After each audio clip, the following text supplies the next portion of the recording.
આ પિતૃઓની પુણ્ય છે, આ પિતૃઓના આશીર્વાદ છે. અને પિતૃઓની પાછળ થાય, પણ તમે બધા કેટલા બધા ભાગ્યશાળી કે તમારી તો આગળ કથા થાય છે.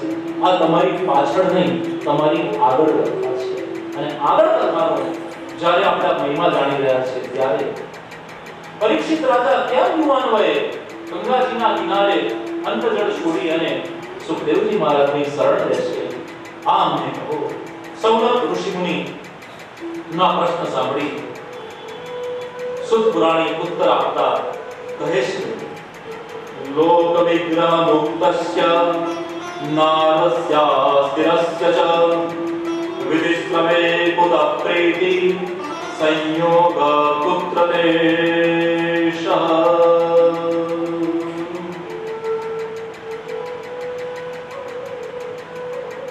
પહેલાના સમયે બ્રહ્માજીએ પોતાના માનસ પુત્ર નારદ મુનિને આ કથા સંભળાવી હતી. નારદ મુનિનું નામ સાંભળીએ એટલે આપણને એવું થાય કે નારદ મુનિ એટલે કોણ? નારદ મુનિ એટલે ભગવાનનું કદાચ સોશિયલ મીડિયા, આ ભગવાન ની વાત આ ભગવાનને અને બીજા ભગવાનની વાત બીજા ભગવાનને જે કરે એનું નામ નારદ મુનિ. કોઈ આમની વાત આમ કરે તો આપણે આજે પણ કહીએ છીએ ગુજરાતીમાં કે બહુ નારદ મુનિ ના થઈશ, બહુ નારદ મેળ ના કરીશ. તો નારદ મુનિ કોણ? ન સ્થિરો ઇતિ નારદ, જે સ્થિર નથી એ નારદ, પણ અક્ષરામ મધ્ય અકાર શબ્દમાં જે સ્થિર છે, જે ભગવાનના નામમાં સ્થિર છે, એનું નામ નારદ છે. નારદ મુનિએ બ્રહ્માજી પાસેથી આ કથા કેવી રીતે સાંભળી? કારણ કે એ તો સ્થિર બેસી નથી શકતા. નારદજીએ પોતાના પિતા પાસેથી આ કથા સાંભળી. મને વિસ્તારપૂર્વક સમજાવો. સનત કુમારો એમને કેવી રીતે ભેગા થયા એ કથા પણ એમને કહો.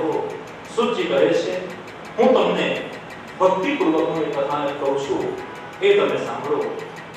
એક દિવસ વિશાલાપુરી અને બદ્રિકાશ્રમમાં બ્રહ્માજીના 4 માનસ પુત્ર, જેમની ઉંમર મોટી છે પરંતુ જે વયમાં કુમાર લાગે છે, દિશા જેમના વસ્ત્ર છે જે દિગંબર છે, 5 વર્ષના બાળક જેવા લાગે છે, પરમહંસ છે જેમના નામ સનત, સનાતન, સનંદન અને શરદ કુમાર છે, એ સત્સંગ માટે આવ્યા છે. દેવર્ષિ નારદ મુનિ ત્યાં પધારે છે. દેવર્ષિ નારદ મુનિને જોઈને શરદ કુમારો પૂછે છે, કુમારાવચુ કથમ બ્રહ્મ દિનમ મુખ કુતસ્કિંતાતુરોભાન ત્વરિતમ ગમ્યતે પુત્ર કૂતસ્વાગમનમ તવ. કથમ બ્રહ્મ દિનમ મુખ, નારદજીનું મુખ જઈને પૂછે છે કે હે દેવર્ષિ, આપ ઇતને ચિંતાતુર ક્यों हो? તમારા વદન ઉપર વિષાદના વાદળો કેમ છવાયેલા છે? બીજા બધા મહર્ષિ હોય, રાજર્ષિ હોય, પણ નારદ મુનિ દેવર્ષિ છે. જે દેવો વડે પૂજાય એ દેવર્ષિ. હે દેવર્ષિ, તમારા વદન ઉપર વિષાદના વાદળો કેમ છે? ચિંતા અને ચિતામાં નથી કહેતું કે ખાલી મીંડાનો ફરક છે. એક જીવતાને વાળે અને એક મળતાને વાળે. શા માટે ચિંતા કરો છો?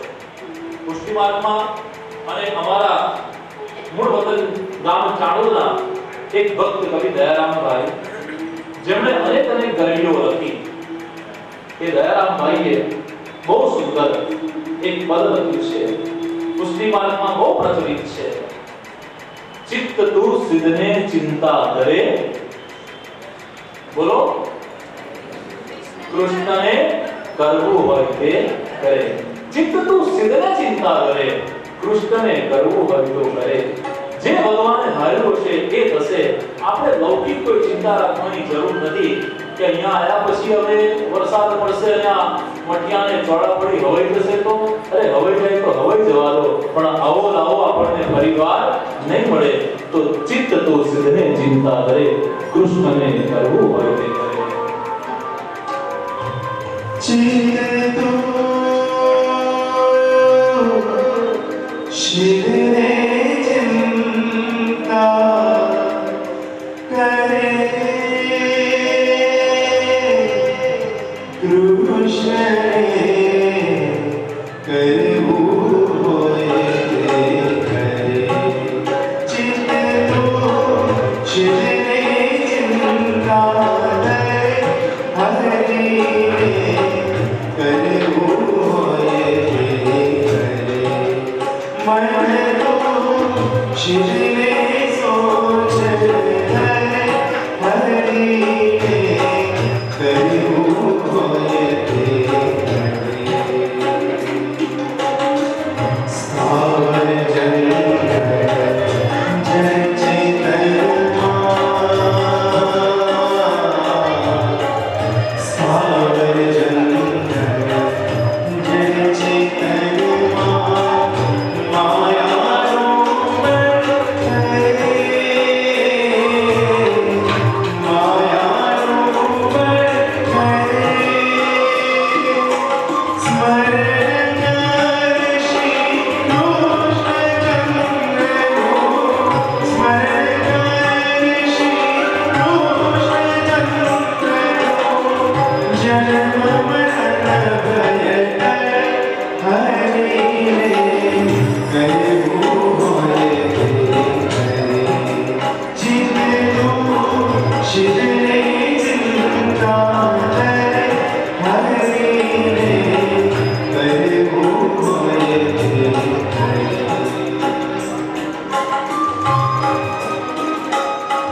જ્યારે આપણા માથે ઠાકોરજી બિરાજતા હોય ત્યારે પછી જીવે કોઈ લૌકિક ચિંતા રાખવાની જરૂર નથી અને જ્યારે ઠાકોરજી માથે બિરાજતા હોય આપણા સ્વામી જ્યારે બલવાન હોય ત્યારે પ્રભુ જે કરશે તે આપણા માટે શુભ અને સારું જ હશે એ ભાવ દયારામભાઈ આ પદની અંદર કહી રહ્યા છે બડે ભાવથી સુને दोई सरवनी मेरा आत्मा दोई सरवनी मेरा आत्मा बरऊ नगरो हरे बरऊ नगरो हरे जे हो जगत बहारे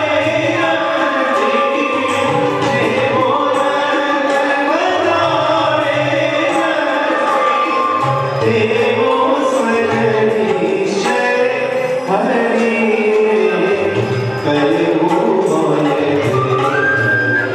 દયારામભાઈ કહી રહ્યા છે દોરી સરોની એના હાથમાં બરાબર ડગલું ભરે આપણે માનીએ છીએ કે આપણે ચાલીએ છીએ પણ આપણે ચલાવવા વાળો તો કોઈ બીજો છે દોરી સર્વની એના હાથમાં બરાબર ડગલું ભરે જેવો જંત્ર વગાડે જંત્રી એવો સુર નીકળે આ તબલાની અંદર ભાઈ જેમ થાપટ મારે એવો સુર નીકળે જેમ વાંસળીમાં સુર રેલાય એવો સુર નીકળે તો આ તમને હું આ બધાને ચલાવવા વાળો આ પરમાત્મા છે ચિંતનું સિદ્ધને ચિંતા ધરે કૃષ્ણને કરવું હોય તે કરે કૃષ્ણને કરવું હોય તે કરે જે પ્રભુ કરે છે તે સારા માટે છે તો લૌકિક તમામ ચિંતાઓ છોડી અને કેવળ શ્રીમદ ભાગવતની શરણાગતિ લઈએ ચિત્ત તું સિદ્ધને ચિંતા ધરે કૃષ્ણને કરવું હોય તે કરે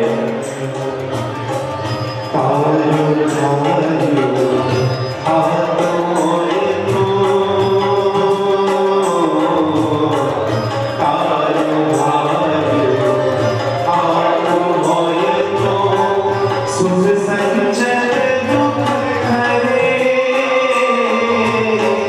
सुख संचय दुख हरे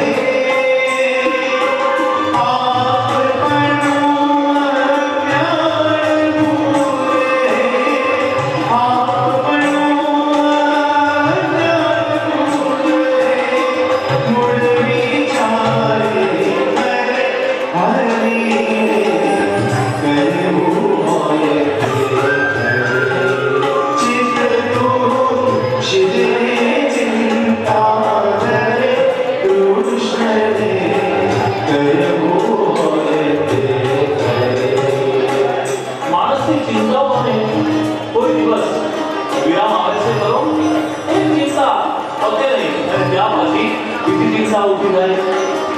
हिमालय प्रदेश की अंदर एक युवक ने एक आदत से नौकरी ऊपर राख्यो। नौकरी एवी के ઊંટને રાત્રિના સમયે બેસાડવાના। યુવક તો રાજી થઈ ગયો કે આવી નોકરી ઊંટ ઊભા થઈને બેસાડવાના। સમયસર રાત્રે 8 વાગે પહોંચી ગયો। રાતપાળાની નોકરી છે। 1 થી 18 ઊંટ છે। 1 થી 18 ઊંટને પોતાની ઓળખાણ આપી આવ્યો કે આજથી હું તમારો શેઠ છું અને તમારે મારા કંટ્રોલમાં રહેવાનું છે। બધા જ ઊંટ બરાબર લાઈનમાં ગોઠવાયા છે અને છોકરો યુવક कुर्सी पर बैठो। मैंने जरूर के मारो से મને આટલો પગાર આપે અને મારે ખાલી ઊંટની રખેવાળી કરવાની અને ત્યાં તો 18 નંબરનો ઊંટ ઊભું થયો। છોકરો દોડતો ગયો। 18 નંબરના ઊંટને ત્યાં બેસાડ્યો। ત્યાં 6 નંબરનો ઊંટ ઊભું થયું। 6 નંબરના ઊંટને બેસાડવા જાય ત્યારે બાજુના 4 અને 5 નંબરના ઊંટ પણ ઊભા થયા। એમને માંડ બેસાડ્યા। ત્યાં પહેલા નંબરનો ઊંટ ઊભું થયું। ત્રીજા નંબરનો ઊંટ ઊભું થયું। 7મા નંબરનો ઊંટ ઊભું થયું। એને બેસાડ્યા। ત્યાં બાકીના 14, 15 અને 16 નંબરના ઊંટ ઊભા થયા। આખી રાત આ યુવકની જે ઊંટ ઊભા થાય એને બેસાડવાની અંદર વ્યતી રહી। આખી રાત પૂરી થઈ। સૂર્ય ઉદય થઈ ગયો। ખબર ન પડી। એવી રીતે પ્રિયજનો આપણું જીવન આમને આમ પૂરું થઈ જાય છે। એક પ્રશ્ન ઊભો થયો અને માંડ બતાવીએ ત્યાં બીજો પ્રશ્ન ઊભો થાય। બીજો પ્રશ્ન પૂરો કરવા જઈએ ત્યાં ત્રીજો પ્રશ્ન ઊભો થાય અને ક્યારેક તો 3-3, 4-4 પ્રશ્ન રહી જાય। વાસ લાવવાનો રહી જાય। કેટરિંગ વાળાને ફોલો આપવાનો હોય, પાણીની વ્યવસ્થા કરવાની હોય, ગાતાની વ્યવસ્થા કરવાની હોય, પ્રસાદની વ્યવસ્થા કરવાની હોય, આરતીની વ્યવસ્થા કરવાની હોય। પણ અમારા ભક્તભાઈ દયારામભાઈ કહે છે ચિત્ત તું સિદ્ધને ચિંતા કરે, કૃષ્ણને કરવું હોય તે કરે।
एकदम मीठू होय।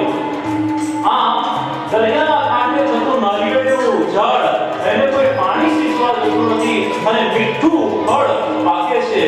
અને દયારામભાઈ આગળ કહે છે ગજ માહે કોઠું। ગજ એટલે હાથી। હાથી કોઠાના ફળને આરોગે। હાથી જ્યારે કોઠું આરોગે ત્યારે કોઠું આખું થઈ જાય। કોઠું થઈ જાય અને મઢ દ્વારા પાછું કાઢે ત્યારે એક કોઠું આખું પાછું નીકળે પણ અંદરનો જે ગર્ભ હોય એ કોઠાના ફળને તોડ્યા વિના હાથી આરોગી જાય। તો આ કુદરતની કરામત કોણ કરી શકે? कौन ये चित्रकार है? कौन ये चित्रकार है? आटला सुंदर मुझे पतंगिया बनाव्या, आटला सुंदर हरियाળી વૃક્ષ બનાવ્યા, જાત જાતના લોકો બનાવ્યા। દરેકની મુખકૃતિ, દરેકનો અવાજ, દરેકની અંદર વિવિધતા છે। એ કોણ ચિત્રકાર है? દયારામભાઈ કહે છે ચિત્ત તું સિદ્ધને ચિંતા કરે, કૃષ્ણને કરવું હોય તે કરે। તમારી બધી જ લૌકિક ચિંતાઓ ઠાકોરજીને આપી દો। પ્રભુ જે કરશે સારું કરશે। બસ આ કથા શ્રવણ કરો। બધી જ લૌકિક ચિંતાઓ પ્રભુ ચરણે ધરી અને દયારામભાઈ અંતિમ પદમાં કહી રહ્યા છે નવલવાસ પ્રાણી માયા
બીજી કોઈ જગ્યાએ થતી નથી.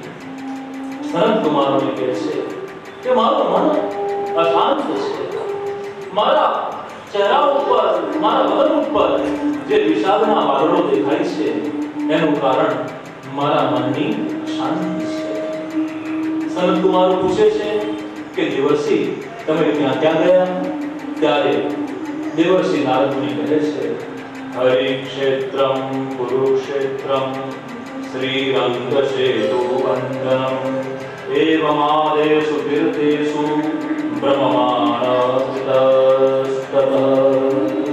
હું હરિદ્વારમાં ગયો, હું કુરુક્ષેત્રમાં ગયો, હું શ્રી રંગસેતુમાં ગયો, પુષ્કર ગયો, પ્રયાગ ગયો, ગોદાવરી ગયો, સેતુવંત ગયો, અનેક તીર્થોમાં ફર્યો, પરંતુ કળિયુગના પ્રભાવના કારણે મારા મનને કોઈ પણ જગ્યાએ શાંતિનો અનુભવ નથી. સત્યમ નાસ્તિ તપમ દયા દાનમ વિદ્યતે.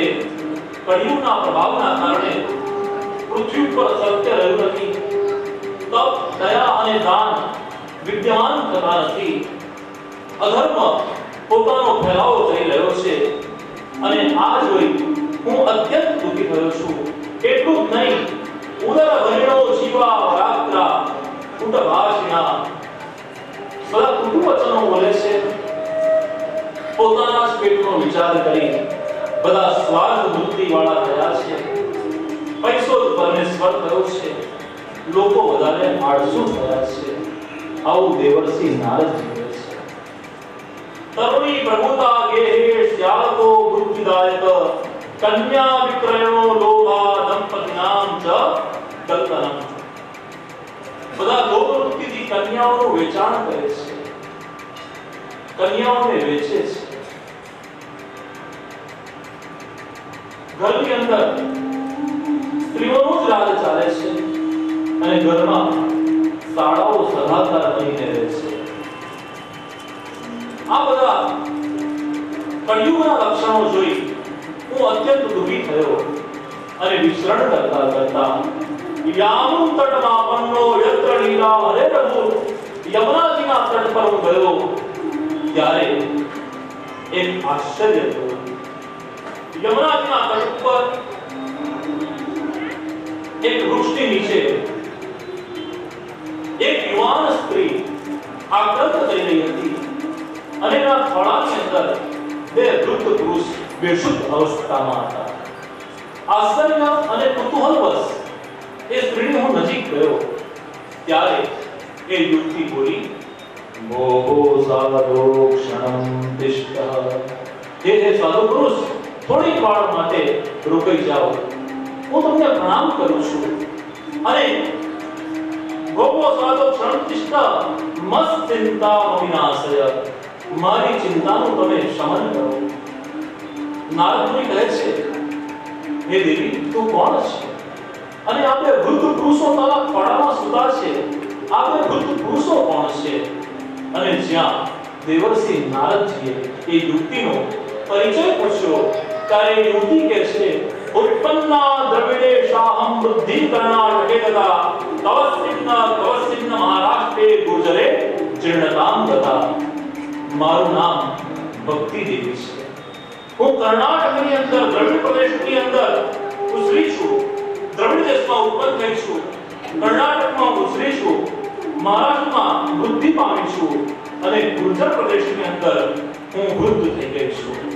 આ ગુર્જર પ્રદેશ એટલે આપણો ગુજરાત નહીં, પંજાબમાં સિંધ પ્રદેશ પાસે આવેલો કેટલો પ્રદેશ જે ગુર્જર પ્રદેશ કહેવાય છે. એ ગુર્જર પ્રદેશની વાત ભક્તિ દેવી કહે છે કે ગુર્જરે જીર્ણતામ ગતા. હું દ્રવિડમાં જન્મી, કર્ણાટકમાં ઉછરી, મહારાષ્ટ્રમાં સન્માન પામી, પણ ગુર્જર પ્રદેશમાં જઈ અને હું વૃદ્ધ થઈ ગઈ છું. હું અનેક જગ્યાઓ પર ફરી પરંતુ યુવાન ન થઈ. મારી સાથે મારા પુત્ર પણ વૃદ્ધ થઈ ગયા. પણ જ્યારે વૃંદાવન આવ્યું અને માં યમુનાજીના મેં દર્શન કર્યા ત્યારે યમુનાજીના દર્શન કરતા જ ભક્તિ દેવી કહે છે કે હું વૃદ્ધમાંથી ફરી પાછી યુવાન છું. પણ મારા જે પુત્ર છે, એકનું નામ જ્ઞાન છે અને એકનું નામ વૈરાગ્ય છે, એ બંને વૃદ્ધ જ રહ્યા, એ યુવાન થયા નથી. હે નારદ મુનિ, મારી ચિંતાનો આપ સમજ કરો અને મારા બંને યુવાન પુત્રોને આપ જાગૃત કરો. દેવર્ષિ નારદ મુનિ ભક્તિ દેવીની વાત સાંભળી અને કળિયુગના આ પ્રભાવના કારણે આવું થયું છે એવું જાણી અને જ્ઞાન અને વૈરાગ્યને જાગૃત કરવા માટેનો પ્રયત્ન કરતા કહેવા લાગે છે યત ફલમ નાસ્તિ તપસા ન યોગેન સમાધિના તત ફલમ લભતે સમ્યક કરો કેશવ કીર્તના. જે ફળ તપ યોગ અને સમાધિથી નથી મળતું એ કળિયુગની અંદર કરો કેશવ કીર્તના, કળિયુગની અંદર હરિનામ સ્મરણથી મળી જાય છે. નારદ મુનિ કહેશે કે તારા પુત્રોને હું જગાડું છું, તું લગીને ચિંતા ન કર. તસ્યાવસ સમાકન્ય કારુણ્યમ નારદોત તયો વર્ધન મોરે કરાત્રેણ વિમર્દયન. ભક્તિ દેવીના વચન સાંભળી અને પ્રયત્ન કરતા નારદ મુનિ બોલ્યા જ્ઞાન પ્રબુદ્ધતા શીઘ્રમ રે વૈરાગ્ય પ્રબુદ્ધતા. હે જ્ઞાન ઉઠ, હે વૈરાગ્ય જાગી જા. જ્ઞાન અને વૈરાગ્યને ઢંઢોળીને ઉઠાડવા લાગ્યા પણ જ્ઞાન અને વૈરાગ્ય ઉઠતા નથી. વેદના મંત્રોચ્ચાર કરવા લાગ્યા, ગીતાજીનું પારાયણ કર્યું, જ્ઞાન અને વૈરાગ્ય જાગૃત ન થયા. અનેક પ્રયત્ન કર્યા, જ્ઞાન અને વૈરાગ્ય આળસ મરડી ફરી પાછા સુઈ ગયા. આકાશવાણી થઈ હે નારદ મુનિ તમે કોઈ સત્કર્મ કરો, સત્કર્મ કરશો તો જ્ઞાન અને વૈરાગ્ય જાગૃત થશે. ભક્તિ દેવીએ બે હાથ જોડ્યા અને નારદ મુનિએ કીધું કે મારા પુત્રોને જાગૃત કરવા માટે તમે કોઈ સત્કર્મ કરો. દેવર્ષિ નારદ મુનિ સનત કુમારોને મળ્યા છે. સનત કુમારોને કહે છે કે હું જ્ઞાન અને વૈરાગ્યને વેદના સ્તોત્રોથી જાગૃત ન કરી શક્યો, ગીતાજીના શાસ્ત્રો સ્તોત્રથી જાગૃત ન કરી શક્યો, એના કારણે હું ચિંતાતુર છું. સનત કુમારો કહે છે લગીને ચિંતા ન કરો. આકાશવાણીએ તમને સત્કર્મ કરવાનું કીધું છે, આપ સત્કર્મ કરો. કયું સત્કર્મ કરો? ત્યારે સનત કુમારો કહે છે તમે શ્રીમદ ભાગવતના શરણે જાઓ. શ્રીમદ ભાગવત જ્ઞાન યજ્ઞથી મોટો કોઈ સત્કર્મ યજ્ઞ નથી. અહીંયા મહાજ્ઞાન યજ્ઞ આપણે પત્રિકામાં પણ લખ્યું છે महाज्ञान यज्ञ, ये यज्ञ है, लेकिन यहाँ पर कोई स्वाहाकार नहीं है. आ यज्ञ से પણ અહીંયા કઈ છાણા લાકડા કે ઘીની આહુતિ આપવામાં નથી આવતી. અલગ અલગ પ્રકારના યજ્ઞ છે. તપ યજ્ઞ છે, દાન યજ્ઞ છે, જ્ઞાન યજ્ઞ છે. ये ज्ञान रूपी यज्ञ है.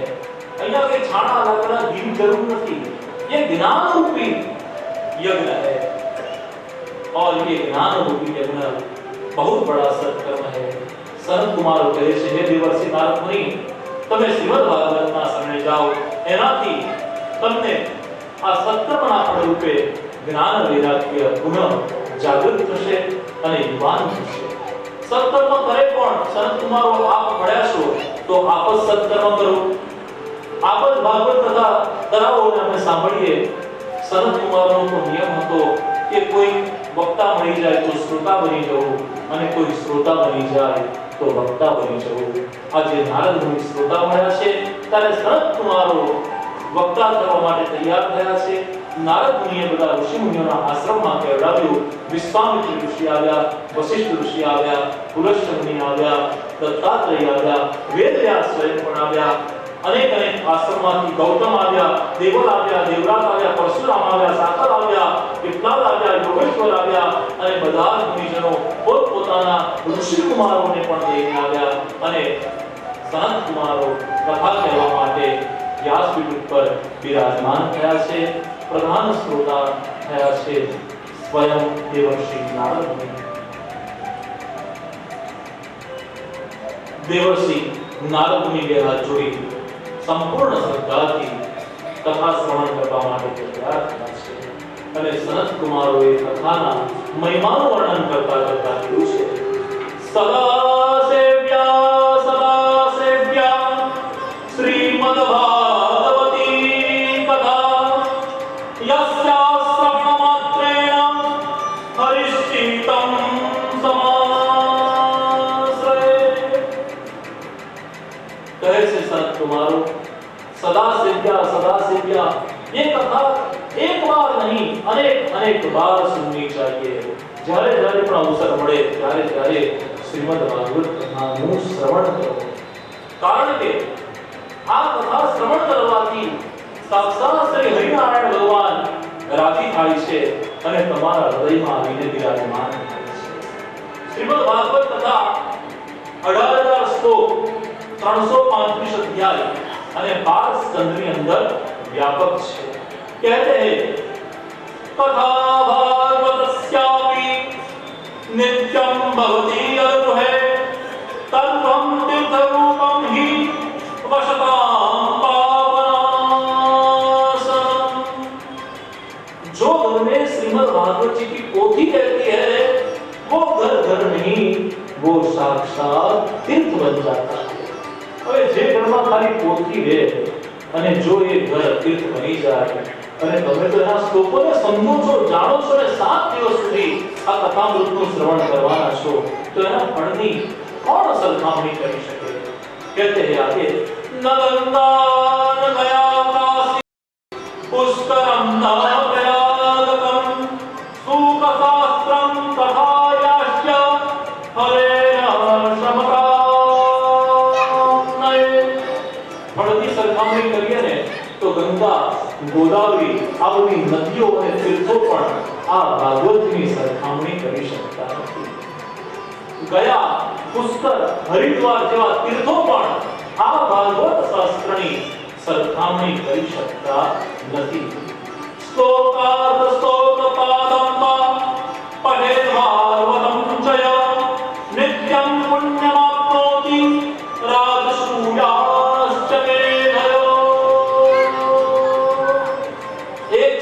સાંભળી લો ને તો પણ તમને અનેક ગણો ફળ મળે છે। અને અડધો શ્લોક, અડધાનો પણ અડધો શ્લોક, ચતુર્થાંશ પણ જો તમે શ્રવણ કરો ને તો તમને રાજસૂય અને અશ્વમેધ યજ્ઞનું જે ફળ છે એ ફળ શ્રી હરિનારાયણ ભગવાન આપે છે।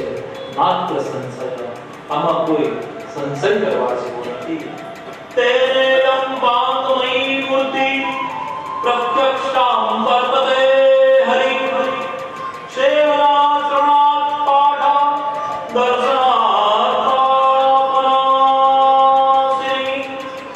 ये श्रीमद् भागवत कोई ग्रंथ नहीं, ये साक्षात श्री हरि नारायण भगवान का वांगमय स्वरूप है। હું વડોદરાથી એક કિશોરભાઈ છે કે બહાર નીકળ્યા છે, કિશોરભાઈ છે ને તેજલબેન સાંભળે છે, વડોદરાથી અમદાવાદ આવતો હતો તો મેં વિચાર કર્યો કે નવા વર્ષની અંદર શાસ્ત્રીજી તરીકે આ મનોરજી પરિવાર માટે હું શું લઈ જાઉં? બ્રાહ્મણ તરીકે આશીર્વાદ સિવાય બીજું અમે કંઈ તો આપી ન શકીએ, પરંતુ નવું વર્ષ છે તો નવા વર્ષમાં કંઈક તો લાવવું પડે ને। તો નવા વર્ષમાં ખાલી હાથે તો ન અવાય, એટલે ભગવાનને સવારે પ્રાર્થના કરી કે ભગવાન આ અખાણી પરિવાર માટે અને જે શ્રોતાઓ કથામાં બેઠા છે એ બધા માટે નવા વર્ષમાં શું ગિફ્ટ લઈ જાઉં, એક ભેટ મારે આપવી છે। તો ભગવાને મને એક બહુ સુંદર ગિફ્ટ આપી અને કીધું કે નવા વર્ષની અંદર શાસ્ત્રીજી તમે જાઓ છો ને તો આ ગિફ્ટ તમે વસ્ત્રાપુર કલ્યાણ પુષ્પની હવેલીની અંદર બધા શ્રોતાઓને અને અખાણી પરિવારને ખાસ આ ગિફ્ટ તમે આપી દેજો। તો આ ગિફ્ટ જોઈએ છે, ભગવાને આપેલી છે, જોઈએ છે ને? તો ભગવાને એમનો પર્સનલ મોબાઈલ નંબર મને આપ્યો અને કીધું કે તમે અખાણી પરિવારને આપી દેજો। ભગવાને એમનો મોબાઈલ નંબર મને આપ્યો છે અને ભગવાને મોબાઈલ નંબર પાસવર્ડ કરવાનું કીધું। ભગવાને જે નંબર આપ્યો છે એ નંબર બોલું છું, નોટ કરવો હોય તો કરી લેજો, મોબાઈલમાં સેવ કરવો હોય તો કરી દેજો। પહેલા ગુજરાતીમાં અને પછી અંગ્રેજીમાં, બે ભાષામાં ભગવાનનો મોબાઈલ નંબર। ભગવાને નંબર આપ્યો છે 18000123335, અંગ્રેજીમાં 18000123335, 18,012,335। ભગવાનને મેં કીધું કે ભગવાન અમેરિકા ફોન કરવાનો હોય તો આગળ એનો કન્ટ્રી કોડ લગાવવો પડે, લંડન કોલ કરવાનો હોય તો એમાં કન્ટ્રી કોડ લગાવવો પડે, આ વૈકુંઠમાં કોલ લગાવવાનો છે એમાં આગળ કન્ટ્રી કોડ કયો લગાવવાનો? ભગવાન કહે છે શાસ્ત્રીજી આ 18000 એટલે ટોલ ફ્રી નંબર છે, આમાં કઈ આગળ કન્ટ્રી કોડ લગાવવાની જરૂર નથી. સ્વજનો યાદ રાખો 18000 એ ભાગવતજીના શ્લોક છે, 12 સ્કંદ છે અને 335 અધ્યાય છે. 18000 12 335 આ ભગવાનનો મોબાઈલ નંબર છે. બોલો ભાગવત ભગવાન કી જય. અને આમાંથી ભગવાન કહે છે કે ખાલી એક નંબર પણ ડાયલ થઈ જશે તો ડાયરેક્ટ ડાયલિંગ મારી સાથે થઈ જશે. એક જ નંબર, એક શ્લોક જો ખાલી ઉતરી જશે ને, એક શ્લોક તો પણ બહુ છે, તો આપણો પ્રયત્ન સાર્થક છે. તો 18000 અધ્યાયની આ ભાગવત સંહિતા શુદ્ધ પુરાણી કહે છે કે કોઈ પણ તીર્થ, કોઈ પણ ગંગા ઇત્યાદિ નદીઓ પણ આની સરખામણી કરી શકતી નથી. દુઃખ દારિદ્ર્ય દૌર્ભાગ્ય પાપ પ્રક્ષાલનાય છે કામ ક્રોધ દયાથી કલો ધર્મો વિહિત. કળિયુગમાં આ એક જ ભાગવત ધર્મ એવો છે કે જે દુઃખ, દરિદ્રતા અને દુર્ભાગ્યને ધોઈ નાખે છે, કામ અને ક્રોધ વગેરે શત્રુઓ ઉપર વિજય અપાવે છે. અને જ્યાં આ સત્સંગ ચાલતો હતો ત્યાં એક આશ્ચર્ય થયું.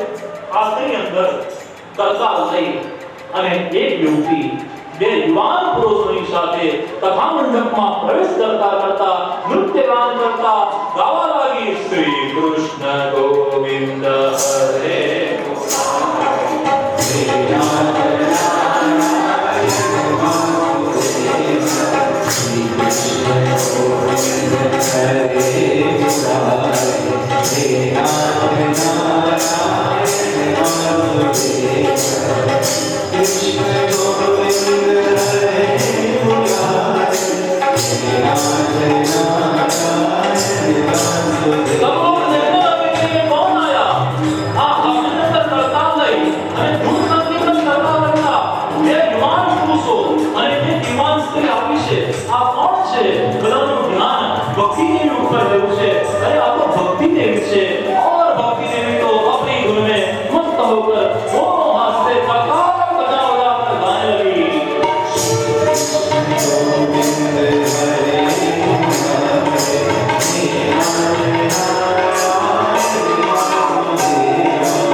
Krishna Govinda Hare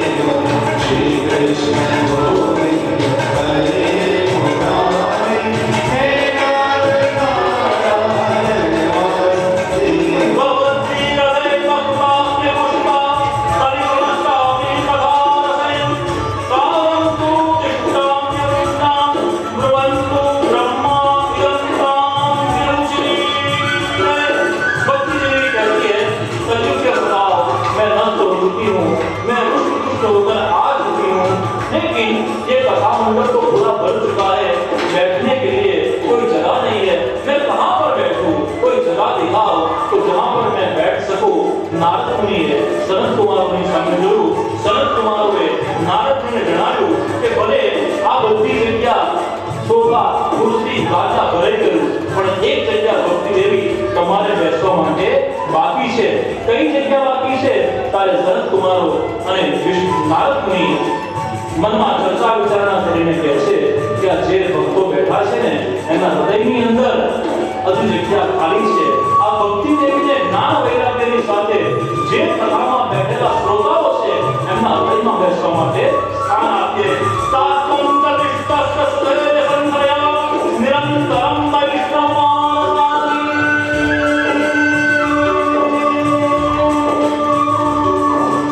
Shri Krishna Govind હરે મુરારે હે નાથ નારાયણ વાસુદેવ. શ્રી કૃષ્ણ ગોવિંદ હરે મુરારે હે નાથ નારાયણ વાસુદેવ. નિરંતરમ વૈષ્ણવાનાતિ. आप निरंतर सभी वैष्णवों के मन के अंदर, हृदय के अंदर प्रविष्ट हो जाओ और भक्ति देवी ज्ञान और वैराग्य को लेकर सभी वैष्णवों के हृदय के अंदर विराजमान हो गई. और भगवान भी कहाँ रहते हैं? भगवान भी कहाँ रहते हैं? कहते हैं ना हम वसामि वैकुंठे योगिनाम नरवयत मद्भक्त्या यत्र गायन्ति तत्र तिष्ठामि मैं न तो योगियों के समाधि में रहता हूँ, न तो मैं वैकुंठ में रहता हूँ. मेरे भक्त जहाँ पर मेरे गुणगान गाते हैं, हे नारद मुनि, मैं वहाँ पर विराजमान होता हूँ. लेकिन भगवान को ज्ञान वैराग्य को और भक्ति देवी को हृदय में बिठाने के लिए मोबाइल एक अपनी बाजू पर रखकर दोनों हाथ से भाव से श्री कृष्ण गोविंद हरे मुरारे हे नाथ नारायण वासुदेव. श्री कृष्ण गोविंद हरे मुरारे हे नाथ नारायण वासुदेव. श्री कृष्ण गोविंद हरे मुरारे हे नाथ नारायण वासुदेव.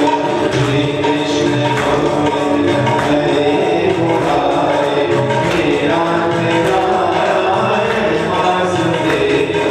श्री कृष्ण गोविंद हरे कृष्ण गोविंद हरे गुरुदेव हे नाथ नारायण वासुदेव. कृष्ण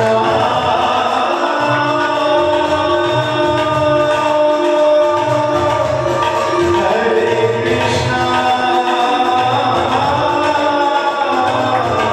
हरे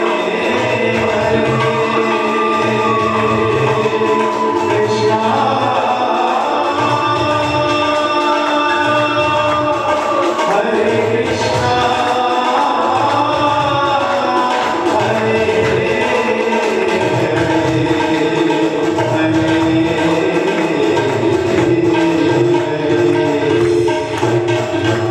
बोलो श्री भक्ति महारानी की जय.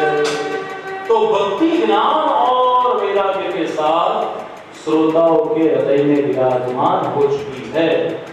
અને તમારા હૃદયમાં જો ભક્તિ દેવી જ્ઞાન વૈરાગ્યને લઈને વિરાજમાન થઈ ગઈ છે ત્યારે મને નક્કી દ્રઢ ભરોસો છે કે આટલી જ્યારે થોડી સંખ્યાની અંદર આપણો આખો કથા મંડળ ભરી ગયો છે ત્યારે આવતીકાલે પણ અને કથા વિરામ થતા સુધી રોજ આપણે ભગવત ગુણાનુવાદ આવી જ રીતે જ્ઞાન વૈરાગ્યને રૂષ્ટપુષ્ટ કરી ભક્તિ દેવીને પ્રસ્થાપિત કરીને આવીશું. કહેવાય છે કે કોઈ વક્તા ક્યારે પણ બોલતો નથી. આ તો શ્રોતાઓની શ્રદ્ધા જ હોય છે જે વાણી રૂપે વક્તા વ્યક્ત કરતો હોય છે. આ તમારી શ્રદ્ધા મને બોલાવશે અને તમારી જે શ્રદ્ધા છે એ શ્રદ્ધાને ભક્તિ દેવી જ્ઞાન વૈરાગ્યની સાથે રૂષ્ટપુષ્ટ કરશે. અને આ આનંદમય કથા, આ રસમય કથા અને માં ભગવાનનો મોબાઈલ નંબર બિલકુલ પણ ભૂલશો નહીં. બહુ સરળ નંબર છે 18,012,335. ભગવતીના શ્લોક 18,000, સ્કંદ 12 અને અધ્યાય 335. 18,012,335 નામનો આ મોબાઈલ નંબર ભગવાનનો નંબર છે. ભગવાને મને આપ્યો છે દિવાળી ગિફ્ટમાં તમને આપવા માટે, જે મેં તમને આપી દીધો છે. પણ એને હવે ડાયલ કરવાની જવાબદારી તમારી છે, અને એને ડાયલ કરવા માટે આ વાઈફાઈ ઝોન છે. ઘરે બેઠા બેઠા YouTube ના માધ્યમથી કે અહીંયાથી આપણે લાઈવ કરીને ઘરે બેઠા બેઠા આપણે આ કથા જોઈએ, અને અહીંયા જાતે પ્રત્યક્ષ બેસીને તમે કથા શ્રવણ કરો, એમાં બહુ ફરક છે. ભોજન પ્રસાદી આપણે ફોટામાં જોઈએ ને પ્રત્યક્ષ ભણાવ ઉપર બેસીને આપણે ભોજન કરીએ, એટલો ફરક આ કથામાં પ્રત્યક્ષ બેસવાનો છે. અને અનુભૂતિ ક્યારે પણ ઓછીની હોતી નથી. અનુભૂતિ અને માહિતી અને જ્ઞાનમાં બહુ ફરક છે. માહિતી ઓછીની હોય, કલાની રેસીપી YouTube પર ક્યાં નથી, એ જોઈ જોઈને ઘૂઘરા બનાવતા આવડે, પરંતુ એ ઘૂઘરા એવા ન બને મમ્મી બાજુમાં ઊભી રહે અને કહે કે બેટા આવી રીતે ઘૂઘરા બનાવાય, આવી રીતે માવો તૈયાર થાય, આટલું આની અંદર ઘી જોઈએ, એને આવી રીતે તળાય. આ જ્ઞાન છે. માહિતી ઓછીની હોય, જ્ઞાન ઓછીનું હોતું નથી. અને આ ભાગવત એ જ્ઞાન યજ્ઞ છે, અને આ જ્ઞાન મેળવવા માટે તમારે 7 દિવસ આવવાનું છે. દિવસમ અવન્યમ કુર્યાત. યાદ રાખો સ્વજનો, જે અહીંયા આવ્યા છે ને ભાવી ગયા છે. એકવાર અકબર રાજાએ બિરબલને એવો પ્રશ્ન કર્યો કે બિરબલ, આ માથા પર વાળ ઉગે, પગમાં વાળ ઉગે, હાથમાં વાળ ઉગે, આ હથેળીમાં વાળ કેમ નહીં ઉગતા હોય? આ તો રાજા ગમે તે પ્રશ્ન થાય. એટલે અકબર રાજાને પ્રશ્ન થયો કે બિરબલ, આ હથેળીમાં વાળ કેમ નથી ઉગતા? બિરબલ પણ હાજર જવાબી. બિરબલ તરત જ જવાબ આપે છે, જહાંપનાહ, તમે કેટલી બધી સોનામોરનું દાન કરો છો ને, એટલે આ સોનામોરો તમારી હથેળીથી ઘસાઈ ઘસાઈ કરે છે ને, માટે તમને હથેળી પર વાળ ઉગતા નથી. અકબર રાજા તરત જ બીજો પ્રશ્ન પૂછે છે કે બિરબલ, મારી હથેળીમાં વાળ નથી ઉગતા કારણ કે હું સોનામોરનું દાન આપું છું, પણ તારી હથેળીમાં પણ વાળ નથી ઉગતા, એનું કારણ શું? ત્યારે બિરબલ તો હાજર જવાબી તરત જ કહે છે, જહાંપનાહ, તમે મારા પ્રશ્નના ઉત્તરથી એટલા રાજી થાઓ એટલે આ સોનામોર અમને આપો, એટલે ઘરે જઈને પાછું હું પણ ગણું ને કે મને કેટલી સોનામોર આપી, તો મારા હાથે પણ આ સોનામોરો ઘસાય એટલે મારી હથેળીમાં પણ વાળ ઉગતા નથી. પણ આ તો રાજા જહાંપનાહ છે. અકબર રાજા તરત જ બીજો પ્રશ્ન પૂછે છે કે બિરબલ, મારી હથેળીમાં વાળ ઉગતા નથી કારણ કે હું સોનામોરનું દાન કરું છું, તારી હથેળીમાં વાળ ઉગતા નથી કારણ કે તું સોનામોરો ઘરે જઈને પાછો ભણે છે, પરંતુ આ જે પ્રજા છે એ પ્રજાને કેમ હથેળીમાં વાળ ઉગતા નથી? ત્યારે હાજર જવાબી બિરબલ બહુ સુંદર જવાબ આપતા કહે છે, જહાંપનાહ, તમે સોનામોરનું દાન આપો છો માટે તમને હથેળીમાં વાળ ઉગતા નથી. હું ઘરે જઈને ભણું છું એટલે મારી હથેળીમાં પણ વાળ ઉગતા નથી. બાકીની જે પ્રજા છે ને એ હાથ ગસતી રહી જાય છે કે બિરબલ ફાવી ગયો ને અમે રહી ગયા, બિરબલ ફાવી ગયો ને અમે રહી ગયા. તો જે કથામાં આવી ગયા એ ફાવી ગયા, અને જે રહી ગયા એ હાથ ગસતા રહી ગયા. બોલો શ્રી કૃષ્ણ કનૈયા. તો આ લાવો અદ્ભુત છે, અને આ અદ્ભુત લાવો જ્યારે આપણે લઈ રહ્યા છે ત્યારે શરણાગતિ જરૂરી છે. માખી કે મચ્છર એની જે ક્ષમતા હોય ક્ષમતા સુધી ઉડે, ચકલી હોય એની ક્ષમતા જેટલું ઉડે, સામડી જે હોય એ એના જેટલી ક્ષમતા જેટલું ઉડે, અને ગરુડ હોય તે એની ક્ષમતા જેટલું ઉડે, પણ આકાશને આવી શકાતું નથી. દરેકની એક ક્ષિતિજ, દરેકની એક લિમિટ હોય છે. અને ભગવાને જ્યારે આપણને આ માનવ જીવન આપ્યું છે ત્યારે બચેલા જે 7 દિવસ છે ને એ 7 દિવસને આપણે ભગવાન સાથે જોડી દઈએ. પહેલા કહેવાય છે કે 5 જ દૂષણ હતા, કામ, ક્રોધ, લોભ, મોહ અને મદ. હવે એમાં 2 ઉમેરાઈ ગયા છે, એક WhatsApp ને એક Facebook. તો પહેલા 5 જ શત્રુ હતા, હવે 7 શત્રુ થઈ ગયા છે. અને હાસ્ય કલાકાર સાયરામ દવેભાઈ તો એવું કહે છે શાસ્ત્રીજી કે આ ડાયપર અને WhatsApp બેવ સરખા, માને થોડી વાર ચેક કરવું પડે ડાયપર ની અંદર કે આવ્યું કે નહીં, એમ બધાએ મોબાઈલમાં પણ થોડી વાર ચેક કરવું પડે કે આવી છે કે નહીં. કહેવાનો અર્થ, આ 7 દિવસ તમારી પાસે હું માંગુ છું, અને 7 દિવસ પણ પૂરા ક્યાં, ફક્ત બપોરે 3 થી 6:30 અને પછી તો આરતી, એટલે 3 થી 7 આ 4 કલાક ખાલી 7 દિવસના મને આપી દો. તમારા જીવનના 28 કલાક, અને મને પણ શા માટે, મને નહીં, આ શ્રીમદ ભાગવતજીને આપી દો, ભગવાનને આપી દો. જીવનના ખાલી 28 કલાક તમારી પાસે તમારા માટે, તમારા આવનાર નેક્સ્ટ જનરેશન માટે, તમારા આખા કુટુંબ માટે.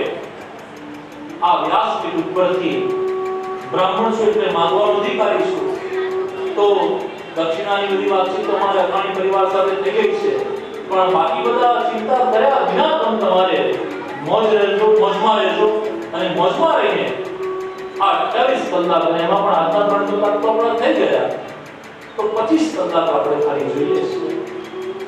એક ગામમાં એક યુવાન હતો, એને થયું કે શહેરમાં જઈ અને કંઈક નોકરી કરું તો ગરીબાઈમાંથી દૂર થવું.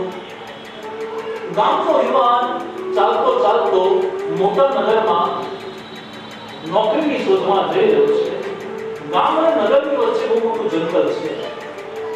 યુવાન જ્યારે જંગલમાંથી જતો હતો ત્યારે સૂર્ય અસ્ત થયો અને રાત્રિનો પ્રારંભ થયો. વિચાર કરે છે યુવાન કે મધ્યરાત્રિની અંદર હિંસક પશુ પ્રાણીનો જંગલમાં હોય છે, રાત્રિ અહીંયા વિરામ કરી દો, પ્રાતઃકાળ થશે એટલે હું શહેરમાં જઈશ, નોકરી કરીશ. યુવાન છે, બેઠો છે નદીના કિનારા ઉપર, પણ માણસને સ્થિર બેસવાની ક્યાં ટેવ છે? આપણે બેઠા હોય કોઈ બગીચાની અંદર ઊભા થઈએ ને કલાકમાં, તો આજુબાજુનું કેટલું બધું ઘાસ ઉખેડી નાખ્યું હોય. ચાદરમાં બેઠા હોય ત્યારે ચાદરને કેટલી આપણે ગળીઓ પાડી દીધી હોય. કઈ આપણે તો કેસ, મોબાઈલ, કઈ વસ્તુથી આપણે સ્થિર નથી છે. આ માનવ સહજ સ્વભાવ છે. અને આ યુવક પણ નદીના કિનારે બેઠો હતો, આમ તો હાથ કરતો તો ત્યાં એક થેલી મળી, અને આ કાપડની થેલી, કારણ કે પ્લાસ્ટિક તો પ્રતિબંધ છે અને આપણે બધા ભારતીય નાગરિક છે એટલે આપણે 50 mm થી વધારે માઇક્રોનની પ્લાસ્ટિકની થેલીનો ઉપયોગ તો બંધ કરી દીધો છે. થર્મોકોલ કે પ્લાસ્ટિકના ગ્લાસ પણ બંધ કર્યા છે, પ્લાસ્ટિકની સ્ટ્રો પણ બંધ કરી છે. ત્યારે આપણે કાપડની થેલી લેવું જોઈએ અને એનો ઉપયોગ કરીએ. કાપડની થેલી આ યુવકને મળી, એમાં પથ્થર ભરેલા હતા. યુવક વિચાર કરતા થેલીમાં હાથ નાખે, પથ્થર ઉપાડે અને નદીમાં પ્રહાર કરે કે કાલે સવારે હું શહેરમાં જઈશ. બીજો પાણો લે, શહેરમાં જઈને સારી નોકરી કરીશ, ખૂબ ધન કમાઈશ.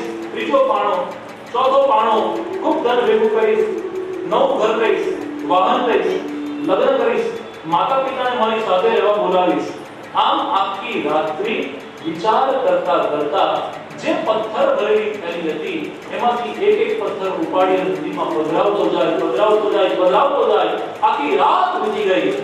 પ્રાતઃકાળ થયો અને પૂર્વ દિશામાં સૂર્ય ભગવાન પોતાના ઘોડાઓનો રથ લઈ અને ઉદિત થયા, અને જ્યાં સૂર્યનારાયણ ભગવાન ઉદય પામ્યા ત્યાં હાથમાં રહેલો પથ્થર જોઈ યુવકને થયું કે અરે આ તો કોઈ જગતનો હીરો છે, કોઈ મૂલ્યવાન પથ્થર છે. થેલીમાં નાખ્યો, થેલીમાં 4-5 પથ્થર પડેલા હતા. બાકી બધા ઊંડા નદીના ધસમસતા પ્રવાહની અંદર આખી રાત વહાવી દીધા હતા. જે 4-5 પથ્થર બચ્યા હતા એ લઈને દોડતો યુવાન નગરમાં ગયો, ઝવેરીને મળ્યો. ઝવેરીએ એક પથ્થરને ચકાસ્યા, બરાબર ચકાસીને કીધું, અરે આ તો અમૂલ્ય હીરા છે, અને આ જે બચેલા 6 પથ્થર છે ને, આ 6 પથ્થરથી તારી 7 પેઢી કરી જશે, એટલું બધું તને ધન મળશે. પેલા યુવકને બહુ પસ્તાવો થયો કે આખી રાત જેનો પથ્થર સમજીને પધરાવતો રહ્યો નદીની અંદર, એ બધા મૂલ્યવાન હીરા હતા. જો 6 પથ્થરથી મારી 7 પેઢી થઈ જતી હોય તો આખી થેલીના પથ્થર બચ્યા હોત તો મારી કેટલી પેઢી થઈ જાત. પ્રિયજનો યાદ રાખો, આ 6 પથ્થર એટલે આવતીકાલથી બાકીના 6 દિવસ છે. એ 6 દિવસ પણ જો તમે બચાવી લીધા અને 6 દિવસ કથામાં આવી ગયા તો તમારી 7 નહીં 71 પેઢીનો ઉદ્ધાર ભગવાન શ્રી હરિનારાયણ કરે છે. ભાગવત ભગવાન કી જય.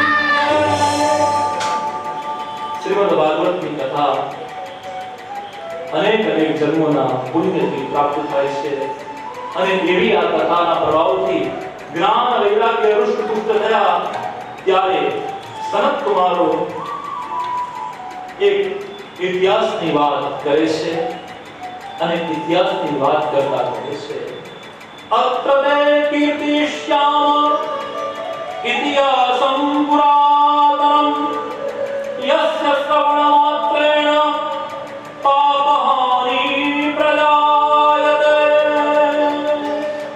ઇતિહાસ થઈ ગયેલી વાત છે, સાવધાન થઈને સાંભળો. રમણીય એવી એક નગરીની અંદર તુંગભદ્રા નામની નદીના કિનારે એક આત્મદેવ નામનો બ્રાહ્મણ રહેતો હતો. આત્મદેવ નામના બ્રાહ્મણને એક ગંધુરી નામની પત્ની હતી. બધું જ સુખ હતું, પરંતુ સંતાનનું સુખ ન હતું. આત્મદેવ બહુ દુઃખી હતો.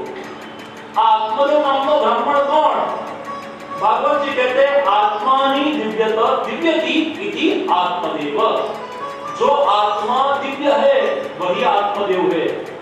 आत्मदेव नामना ब्राह्मण की बात એટલે તમારી અને મારી જ વાત છે. આત્મદેવનો બ્રાહ્મણ, એની પત્ની કોણ? ધંધુરી. અને ધંધુરી એટલે કોણ? બગડેલી બુદ્ધિ. બુદ્ધિ કામ કરાવે, પણ ધંધુરી એટલે બગડેલી બુદ્ધિ છે. સ્વવાદ્ય સ્થાપિતા કેવી હતી? પોતાની વાતને સાચી કહેવા વાળી, પોતાનો સ્વકો ખરો કરે, બહુ જિદ્દી હતી, ઝઘડાખોર હતી, સંપત્તિ હતી પણ સંતતિ નથી. બ્રાહ્મણ આત્મદેવ દુખી હતા અને આત્મદેવ વિચાર કરે છે ये जीना भी जीना है. બધા સમાજના લોકો મહેનતપણા માર્યા કરે છે, આના કરતા તો મરી જવું સારું. અને આત્મદેવ આત્મહત્યા કરવાના વિચાર સાથે જંગલમાં જાય છે. નદી કિનારે ઉભો રહે છે, વિચાર કરે છે કે નદીના ધસમસતા પ્રવાહની અંદર પોતાની જાતને ડુબાડી અને આ દેહનો ત્યાગ કરવો. જ્યાં નદીમાં પોતાની જાતને ડુબાડવા જાય ત્યાં ઋષિવર્ય આવી એનું કાંડું પકડે. યાદ રાખો વૈષ્ણવો, પુષ્ટિ માર્ગમાં પણ આવું જ દ્રષ્ટાંત ગોધરાના રાણા વ્યાસનું છે. ગોધરાના પ્રકાંડ જ્ઞાની પંડિત નામ એમનું રાણા વ્યાસ છે. રાણા વ્યાસે ગુજરાતની અંદર શાસ્ત્રાર્થમાં બધા જ શાસ્ત્રીજીઓને પરાસ્ત કર્યા. વિચાર કરો કે ગુજરાતની અંદર તો હું મહાજ્ઞાની મહાપંડિત કહેવાઉં છું, પરંતુ કાશી જઈ અને ત્યાંના પંડિતોને હરાવું તો ખરો વિદ્વાન કહેવાઉં. રાણા વ્યાસ ગોધરાથી કાશી ગયા અને કાશીની અંદર વિદ્વાન પંડિતોની સાથે શાસ્ત્રાર્થ કરવા લાગ્યા અને શાસ્ત્રાર્થની અંદર રાણા વ્યાસ પરાજય પામ્યા. રાણા વ્યાસ વિચાર કરે છે કે ગુજરાતનો આટલો મોટો જ્ઞાની પંડિત કાશીના પંડિતોની સામે હારી જઉં છું, પરંતુ કાશીમાં એટલા નાના બટુ બ્રાહ્મણો પણ છે, પાઠશાળાના વિદ્યાર્થીઓ છે, એમની સાથે તો શાસ્ત્રાર્થ કરીને હું જીતી જાઉં. એટલે નાના ભૂદેવો જે વિદ્યાર્થીઓ છે એમની સાથે શાસ્ત્રાર્થ કરે છે અને રાણા વ્યાસ એમની સામે પણ શાસ્ત્રાર્થમાં પરાસ્ત થાય છે, હારી જાય છે. રાણા વ્યાસને બહુ લાગી આવ્યું કે નાના નાના ભૂદેવોની આગળ હું શાસ્ત્રાર્થમાં હારી ગયો. ગુજરાતનો આટલો મોટો ભૂદેવ વિદ્વાન પંડિત ये जीना भी जीना है. આના કરતા તો ગંગાજીમાં જઈને ડૂબી મરું. અને ગંગાજીના કિનારે આવી રાણા વ્યાસ જ્યાં પોતાની જાતને ગંગાજીની અંદર સમર્પિત કરવા જાય ત્યારે આચાર્ય શ્રી વલ્લભ પોતાના કેટલા શિષ્યોને લઈને ત્યાંથી પસાર થતા હતા. એમાંથી એક શિષ્યએ આચાર્ય ચરણ મહાપ્રભુજી વલ્લભાચાર્યજીને પ્રશ્ન કર્યો કે કોઈ વ્યક્તિ માન અપમાનની ભાવનાથી પોતાના જીવનને ગંગાજીની અંદર ડુબાડી આત્મહત્યા કરે તો એ જીવને સદગતિ થાય ખરી?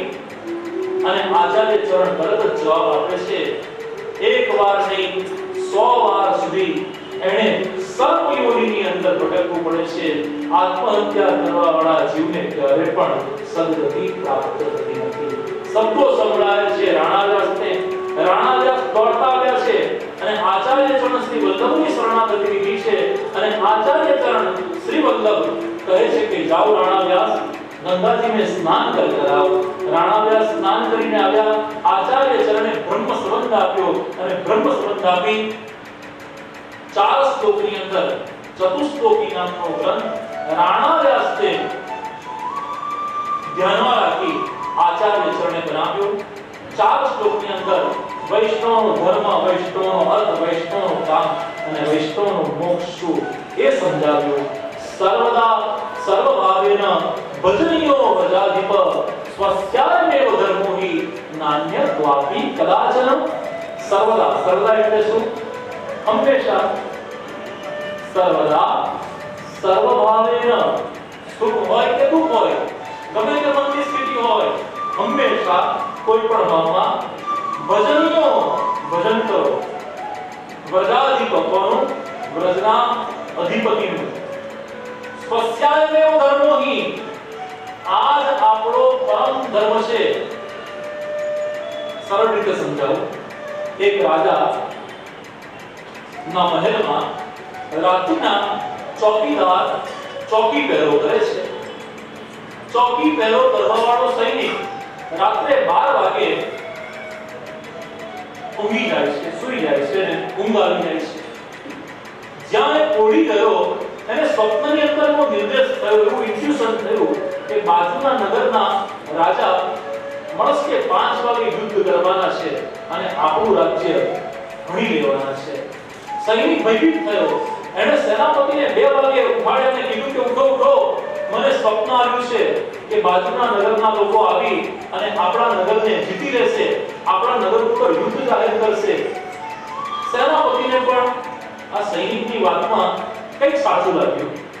એને તરત જ શસ્ત્ર તૈયાર કર્યા, સૈનિકો તૈયાર કર્યા, શસ્ત્ર અને સૈનિકો તૈયાર કર્યા અને થયું પણ એવું, મળસ્કે 5 વાગે બાજુના નગરના લોકોએ યુદ્ધ ઘોષિત કર્યું। પરંતુ આ રાજ્ય તૈયાર હતું માટે યુદ્ધની અંદર આ રાજ્ય જીતી ગયું। રાજાને આખી વાત પહોંચી।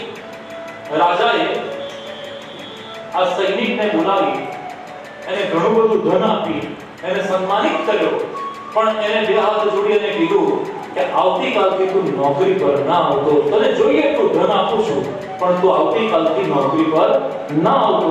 સેનાપતિ અને બીજા નગરજનોને બહુ આશ્ચર્ય થયું, અરે આને તો સ્વપ્ન આવ્યું અને એના કહેવા પર તો આપણું રાજ્ય વધ્યું અને તમે એની પાસેથી નોકરી લઈ લો છો। રાજા કહે છે કે એને સ્વપ્ન આવ્યું એ અલગ વાત છે, પણ એનો ધર્મ હતો ચોકીદારી કરવી। ચોકીદારનું કામ છે જાગતા રહેવું। એ ઊંઘી ગયો અને સ્વપ્ન આવ્યું, ઇન્ટ્યુશન થયું, સેકન્ડરી છે, પણ એનું કર્મ ચૂક્યો છે અને એનું કર્મ ચૂક્યો છે માટે નોકરીમાંથી પાણી છું, પરંતુ એને જે સ્વપ્ન આવ્યું એનાથી આપણે બચી ગયા માટે એને સુનામોનું દાન। તો સર્વદા સર્વભાવેન ભજનીયો વ્રજાધિપ સ્વસ્યાયમેવ ધર્મો હિ, આપણો ધર્મ। આપણો ધર્મ શું? અને કહે છે ને ધર્મો રક્ષતિ રક્ષિતઃ, ધર્મ જ ધર્મનું રક્ષણ કરે છે। આપણો ધર્મ કહે છે કે આપણે આ વ્રજના અધિપતિનું ભજન કરીએ। આત્મદેવ સુસાઇડ કરવા માટે, આત્મહત્યા કરવા માટે ગયો, પણ એક ઋષિ વર્ગે એનો હાથ પકડ્યો છે। આત્મહત્યા ક્યારે પણ ન કરો। આત્મહત્યાનો વિચાર આવે ત્યારે અષ્ટાક્ષર મંત્ર શ્રી કૃષ્ણ શરણમ મનો જાપ કરો। મરવું ન બધા કરે, પણ મરવું કોઈને ગમતું નથી અને અમર પટ્ટો કોઈ બંધાવીને આવ્યું નથી। जातस्य ही ध्रुव मृत्यु, जो जन्मा है उसका मृत्यु निश्चित निश्चित और निश्चित है, लेकिन वो निश्चित करने वाले हम नहीं है, वो परमात्मा है। वो समय परमात्मा निश्चित करता है। 5મા માળથી પડીએ તો પણ બચી જઈએ અને એક જ પગથિયું ચૂકી જઈએ અને રામ રમી જાય તો આપણા હાથમાં નથી। જન્મ, મરણ અને મૃત્યુ એ ઈશ્વરને આધીન છે। આપણે માતા પિતા નક્કી કરી શકતા નથી।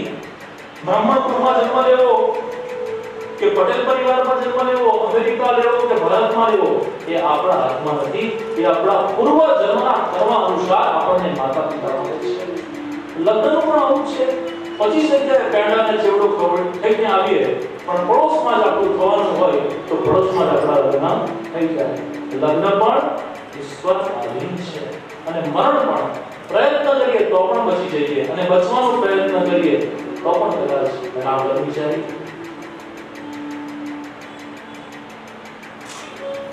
ઋષિવર્યને કહે છે કે મને ઉપદેશ ના આપો, આપવું જ હોય તો આશીર્વાદ આપો કે મારા ઘરે સંતાનની પ્રાપ્તિ થાય. ઋષિવર્ય એનો જીવ બચાવે છે અને ઋષિવર્ય તો કહે છે કે બબલું થજો ભાંગી જંજાળ સુખથી વસ્તુ શ્રી હરિનામ. સંતાન નથી તો ભક્તિમાં કઈ બાધા નહીં આવે, ભગવાનનું નામ સારી રીતે લેવાશે. આત્મદેવ કહે છે સંતાનના આશીર્વાદ આપો નહીં તો મારો દેહનો ત્યાગ કરવાનો. ઋષિવર્ય ફળ આપે છે અને કહે છે ઘરે જઈ આ પત્નીને ખવડાવજો, પ્રભુ કૃપા થશે, સારા દિવસો રહેશે અને પુત્રની પ્રાપ્તિ થશે.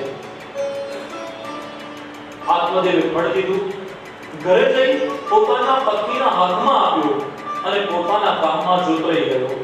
જે 5 મિનિટ પહેલા મળવાની વાત કરતો હતો ઘરે આવીને ઉઘરાણી કરવા માટે નીકળી ગયો. અને આપણી પણ આવી હાલત છે. સ્મશાનમાં જઈએ ત્યારે તો આપણને એમ લાગે કે બધા પરમહંસો બેઠા છે, બહુ સારા હતા. રોજ સવારે એમનો મેસેજ આવી જાય છે શ્રી કૃષ્ણનો.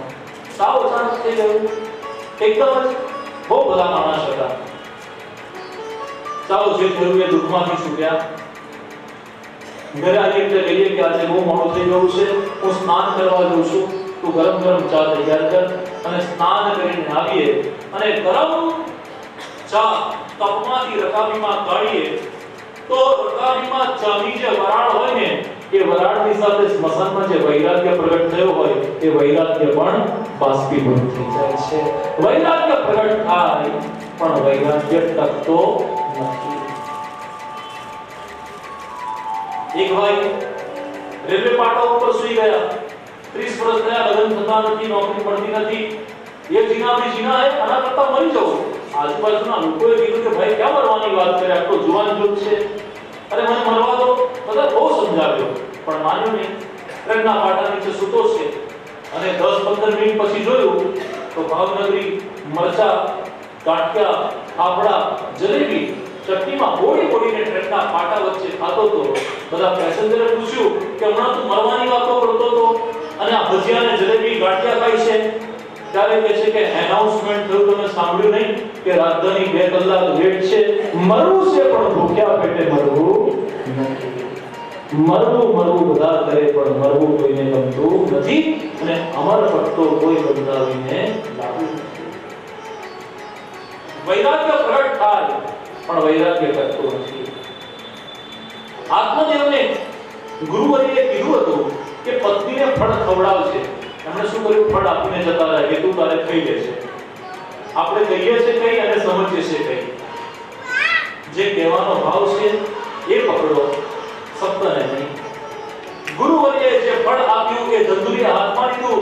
ધંધુરી એટલે બગડેલી બુદ્ધિને બહેનો બહુ હોય, એની બહેન હતી. એની બહેન કહે છે કે આ ફળ તું આરોગીશ અને તને સારા દિવસો રહેશે. સારા દિવસો રહેશે તો બહાર હરવા ફરવાનું બંધ થઈ જશે, બહારના પીઝા હોટડોગ બર્ગર બધું ખાવાનું બંધ થઈ જશે અને તારે તારી નણંદને પણ ઘરે સેવા માટે બોલાવવી પડશે. એક કામ કર, આ ફળ ગાયને ખવડાવી દે. અને મારા ઘરે ખાવાવાળા બહુ છે, ધન નથી. તારા ઘરે ધન બહુ છે, ખાવાવાળું કોઈ નથી. મારા ઘરે પહેલેથી 3 સંતાન છે અને મને હમણાં સારા દિવસો રહ્યા છે. મને જે સંતતિની પ્રાપ્તિ થશે હું તને આપીશ. તને સંતાન પ્રગટ થવાનું છે એવું તું દોડ કર. ધંધુરીએ વાત માની છે અને પોતે સગર્ભા છે એવો દોડ કરવા લાગી. આત્મદેવ પ્રસન્ન છે. ગાયને જે ફળ ખવડાવ્યું એ ફળથી ગાયને પણ સારા દિવસો રહ્યા. ગુરુવર્યના આશીર્વાદ એળે ગયા. એક કરી અને 9 માસ વીત્યા અને 9 માસના અંતે ગાયની કુકે એક સુંદર મનુષ્ય દેહ ધારણ કરી અને ગાયના કાન ધરાવવા વાળા પુત્રનું પ્રાગટ્ય ગાયની કુખમાંથી થયું છે. બોલો શ્રી ગોકર્ણ મહારાજ કી જય. ગોકર્ણ મહારાજ પ્રગટ થયા. ગાયની કુકે ગુરુવર્યના આશીર્વાદ મળ્યા. આ તરફ આત્મદેવ રાજી થયો. પોતાના પત્નીને પણ જલ્દી સારા સમાચાર આવશે એ આતુરતાથી રાહ જોવા લાગ્યો અને એટલામાં જ એકવાર આત્મદેવ બહાર ગયા હતા. દંદુરીની બહેનને પ્રસવ થયો, પુત્ર જન્મ થયો છે. આત્મદેવ ઘરેથી એવું જાણી એની બેન આવી અને પોતાને જે જન્મેલું બાળક હતું એ પુત્ર દંદુરીને પધરાવ્યો અને પોતાને બાળક મૃત જન્મ્યું છે એવું જાહેર કર્યું. દંદુરીને પુત્ર જન્મ થયો છે આત્મદેવ જાણ્યો. સમસ્ત નગરજનો બહુ રાજી થયા કે આત્મદેવના ઘરે સંતાન નહોતું તો એક પણ સંતાન નહોતું અને આજે કૃપા જો એના ઘરે ગાયે પણ પુત્રને જન્મ આપ્યો અને એની પત્નીએ પણ પુત્રને જન્મ આપ્યો અને એ પુત્રનું નામ ધંધુકારી પાડવામાં આવ્યું. આત્મદેવ અને ધંધુરીના પુત્રનું નામ છે ધંધુકારી. ગોકર્ણ મહાજ્ઞાની, ગોકર્ણ જે હતો મહાજ્ઞાની અને પંડિત થયો અને ધંધુકારી મહાફલક. ધંધુકારી જે હતો એ ચરિત્રહીન થયો, ચોર થયો, આસુરી વૃત્તિ વાળો થયો, તામસી પ્રકૃતિ વાળો થયો. આ જોઈ આત્મદેવ બહુ દુઃખી થયા. એકવાર પોતાના પુત્રને સમજાવે છે, પુત્ર અપમાન કરે છે. આત્મદેવને બહુ લાગી આવે છે. ગોકર્ણ મહારાજ વેદ અધ્યયન કરી અને જ્ઞાની અને પંડિત થયા છે.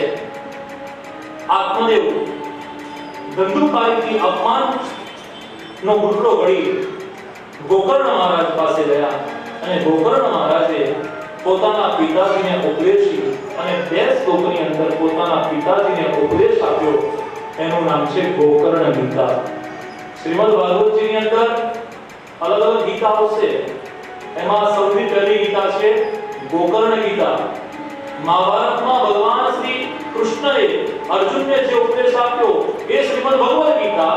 આ ગીતાનું નામ છે ગોકર્ણ ગીતા. ગોકર્ણ ગીતાને ગુજરાતીમાં સમજવી હોય તો બહુ સહેલી છે. એનો અર્થ ગુજરાતીમાં બધાને આવડે છે.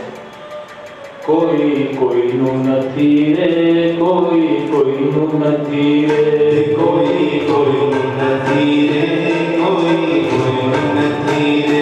કોયા નાટકના મારું નથી રે, કોઈ કોઈનું નથી રે, કોઈનું નથી રે, કોઈ કોઈનું નથી રે.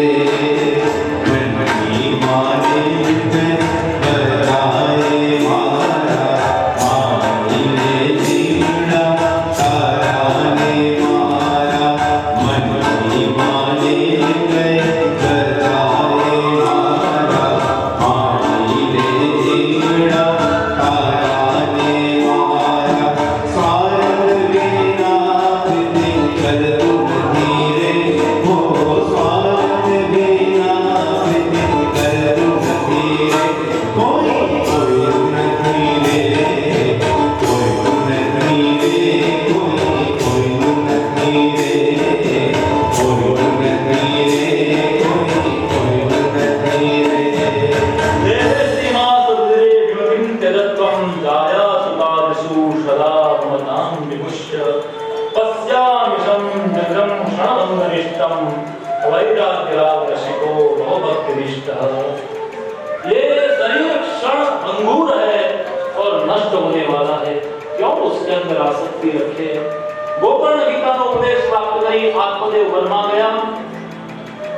શ્રીમદ ભાગવતના દસમ સ્કંદનો આશ્રય લીધો. ભગવદ કૃપા થઈ અને આત્મદેવ દાવાગ્નિની અંદર પરમ ચૈતન્ય તત્વને પ્રાપ્ત કરે છે.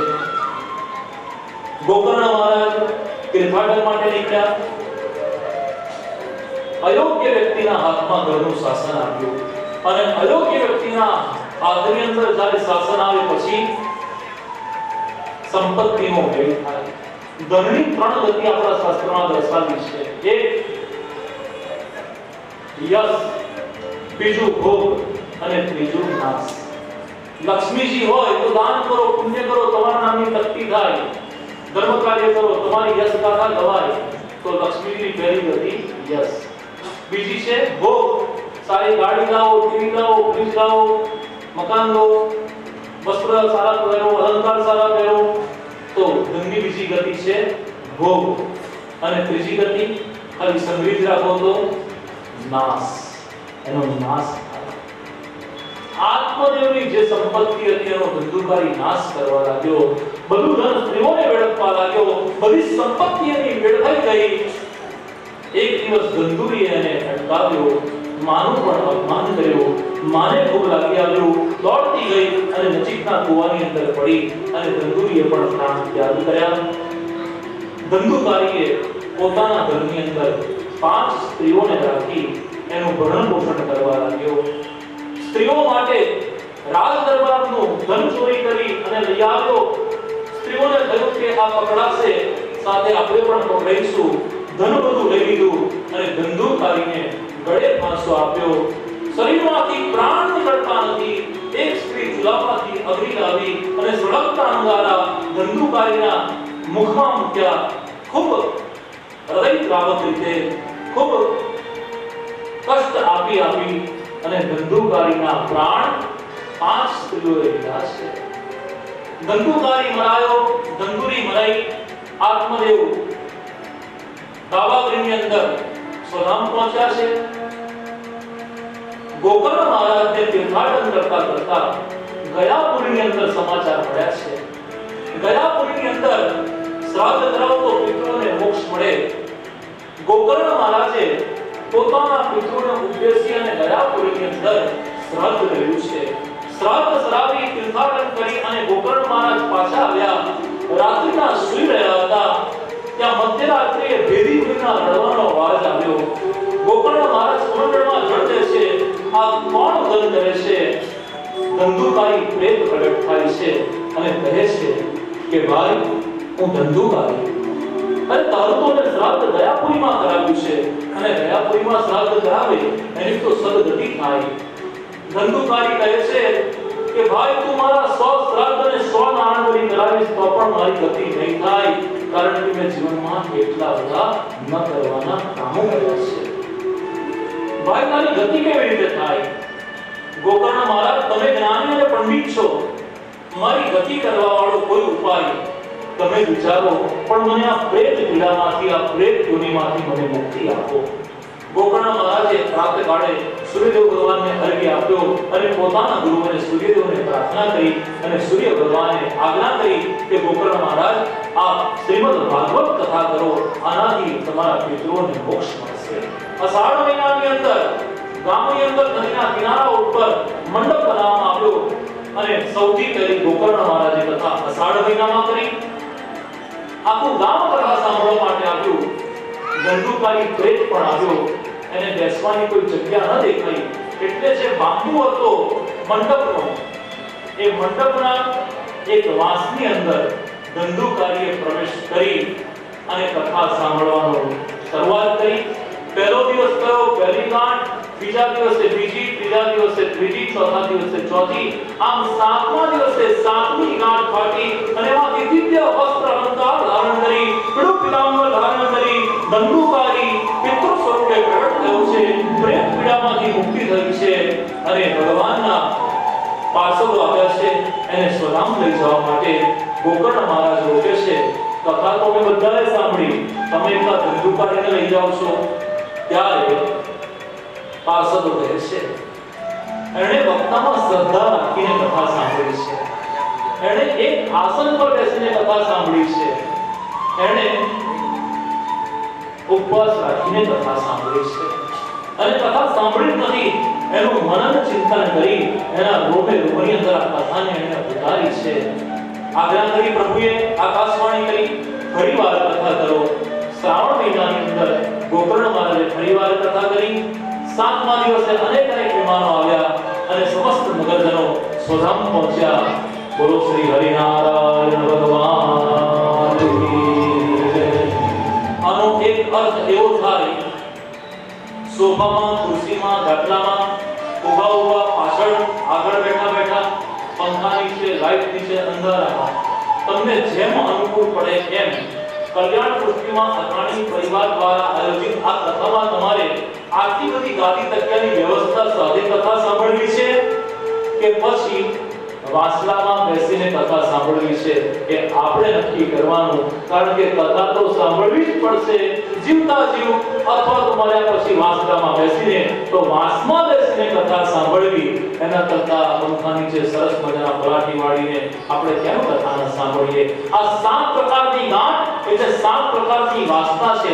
પતિની પત્નીમાં, પત્નીની પતિમાં, પુત્રમાં, ધંધામાં, વેપારમાં, ગામમાં, દ્રવ્યની અંદર આ 7 ગાંઠ છે અને આપણે આ 7 ગાંઠોને છોડવાની છે. આ 7 દિવસની અંદર પદ્મપુરાણ અંતર્ગત અંતિમ અને છઠ્ઠા અધ્યાયની અંદર વક્તા અને શ્રોતાના નિયમ દર્શાવ્યા. આસન બને ત્યાં સુધી એક જ રાખવું. ચાલુ કથામાં મોબાઈલનો ઉપયોગ કરવો નહીં. આ નવો નિયમ છે, હમણાં લેટેસ્ટ આવ્યો છે. વક્તા અને શ્રોતા બંને રાખવું પડે. સ્મરણ શ્રદ્ધાથી કરવું. એકબીજા જોડે વાતો નહીં કરવી. મુખ્ય નિયમ તમને સમજાવો. આ 7 દિવસ નખ નહીં કાપવા, વાળ નહીં કપાવવા, મેકઅપ કરવાની છૂટ છે. જણાવ્યું. શક્ય હોય તો ઉપવાસ કરવો. ઉપવાસ ન રહી શકાય તો ભાગવતજી કહે છે એક ટાણું કરવું. ભાગવત છે આપણું શાસ્ત્ર કેટલું બધું ફ્લેક્સિબલ છે. તરત જ કહે છે કે એક ટાણું પણ ન કરાય તો તમે 2 ટાણા કરો. 2 ટાણા પણ ન થાય તો દિવાળીના નાસ્તા જો ક્યાં પૂરા થયા છે? તમે દિવાળીના નાસ્તા પણ કરો અને પાછા 2 ટાઈમ ભોજન બી કરો. અને અખાણી પરિવારે સાંજે રોજ પ્રસાદની પણ વ્યવસ્થા રાખી છે, તો પ્રસાદી પણ આપો. તો તમને જેમ મોજ આવે એમ, પણ કથા સાંભળો. બીજું બધું બાજુ પર મૂકી ખાલી 4 કલાક તમે કથાને આપો, ભગવાનને આપો. બધા જ નિયમો આ એક વાક્યની અંદર આવી જાય છે. વક્તાના અને શ્રોતાના નિયમો દર્શાવી છઠ્ઠા અધ્યાયને વિરામ આપી શ્રીમદ ભાગવતની મહાત્મ્યની કથાને વિરામ આપી આવતીકાલે બપોરે સમયસર 3 વાગે કથાના પ્રથમ સ્કંદમાં આપણે પ્રવેશ કરીશું.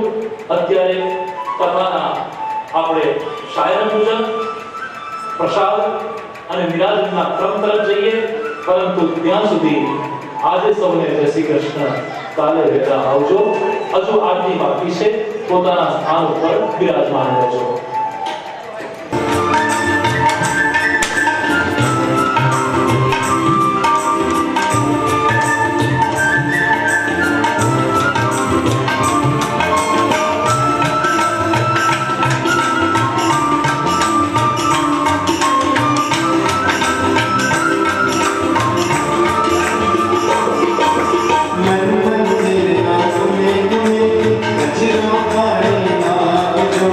मन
બે ત્રણ પાડ લીધું.